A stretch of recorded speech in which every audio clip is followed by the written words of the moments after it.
Hello, I'm Eugene. I want to talk to you about something that's been changing the way I deal with fear. Whenever I start spiraling, when my mind starts making everything feel bigger than it is, I've been telling myself this. It's never actually been as bad as I thought it would be. And honestly, that's been true more times than I can count. Think about your own life for a second. How many times have you put something off because you felt nervous? How many times have you hesitated, not because you didn't want it, but because you were scared of what might happen? I do that too. But what I've noticed is this: a lot of the time, fear isn't predicting the future, it's just creating a worst case story. And then the moment you finally do the thing, you realize, wait, that wasn't what I imagined at all. Was it always easy? No, sometimes it was uncomfortable, sometimes it was hard, but it was rarely that disaster my anxious thoughts promised me it would be. And there's a reason that perspective matters, especially if you are a person of faith. There's a verse in the Bible that's really stated me.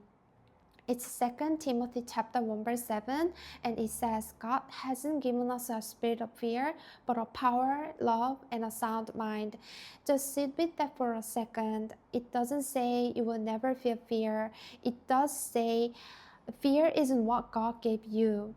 What He gave you is power. He gave you love. He gave you a sound mind, clarity, steadiness, self-control. So when fear shows up loud, it doesn't automatically mean you are weak. It might just mean you are at the edge of growth. It might mean you are about to step into something that matters. And listen, I'm not here to act like you will never get nervous again. You will. That's part of being human. But here's the beautiful part: the more you move forward anyway, the less control fear has over you. Even if it's small, even if your voice shakes, even if you do it messy, fear starts losing its grip not because you become fearless, but because you stopped letting fear be the decision maker.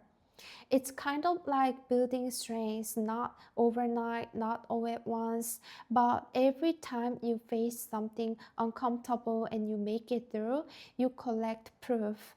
Proof that you can handle more than you thought, proof that hard moments don't automatically mean failure, proof that God has carried you before and He will do it again. So here's what I want to leave with you today. Don't wait until you feel completely ready. Just take one small step, not a giant leap, just something honest. Maybe it's that conversation on you've been avoiding. Maybe it's applying for the thing you keep overthinking. Maybe it's starting the habit again, even if you fell off. Maybe it's getting out of bed and doing the next right thing, even when it feels heavy. Because every time you take a step, fear gets a little quieter and you start stepping back into the strengths God already put in you. You are going to be okay, and more than that, you are going to grow. So take that step today, slowly, simply, with God right there with you.